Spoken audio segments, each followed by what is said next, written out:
पंतप्रधान नरेंद्र मोदींचा आज 75वा वाढदिवस. भाजपकडून राज्यासह देशभरात विविध कार्यक्रम.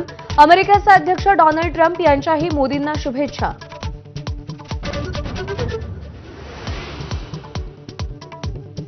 पंतप्रधान मोदी मध्य प्रदेशात वाढदिवस साजरा करणार. धारमध्ये पीएम मित्र पार्कची पायाभरणी, तर निरोगी महिला, सशक्त कुटुंब आणि राष्ट्रीय पोषण महिना अभियान यासह अनेक योजनांचा शुभारंभ करणार.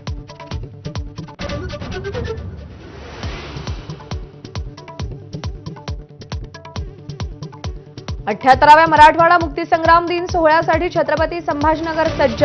मुख्यमंत्री फडणवीसांच्या हस्ते आज ध्वजारोहण, तर मराठवाड्यामध्ये विविध कार्यक्रम.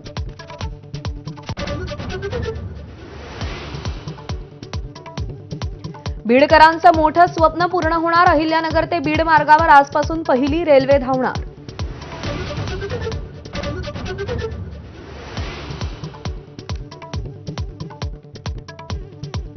मुंबईची मोनोरेल शनिवारपासून अनिश्चित काळासाठी बंद राहणार. एमएमआरडीए महासंचालकांची घोषणा. मोनोरेलमधील तांत्रिक बिघाड आणि सुधारणेसाठी निर्णय.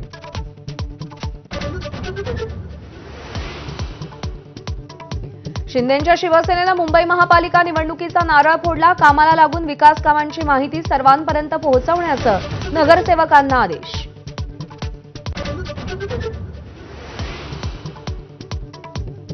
कोरोना काळात नातेवाईकांना कंत्राट देऊन मुंबईकरांना मारलं. फडणवीसांचा ठाकरे सरकारवर आसूड. कपनचोर कोणत्या तोंडानं मुंबईकरांचा सामना करणार? मुख्यमंत्र्यांचा जळजळीत सवाल.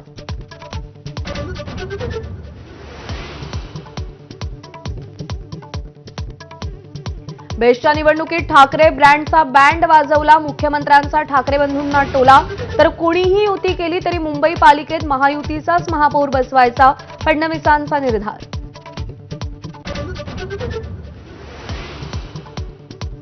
मुंबईतील नौदल इन्सास चोरी प्रकरणातील आरोपींचं नक्षल कनेक्शन उघड. मुख्य आरोपी उमेश दुबुल्ला माजी नक्षलवाद्यांच्या संपर्कात होता. दलम कमांडर होण्यासाठी इन्सास रायफल चोरली होती. महाराष्ट्रात ऑगस्ट सप्टेंबरमधील अतिवृष्टीमुळे 30 जिल्ह्यात मोठं नुकसान. राज्यातील 17,85,000 हेक्टर क्षेत्र बाधित.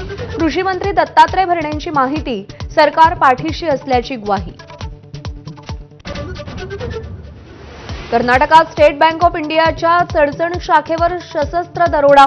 1 कोटी रुपयांची रोकड आणि 12 ते 13 किलो सोनं लुटलं. कर्नाटक, सोलापूर, सांगली पोलिसांकडून शोध सुरू. करवीर निवासिनी श्री अंबाबाईचं दर्शन आज दिवसभर बंद राहणार. नवरात्रोत्सवाच्या पार्श्वभूमीवर देवीच्या गाभाऱ्याची स्वच्छता करण्यात येणार.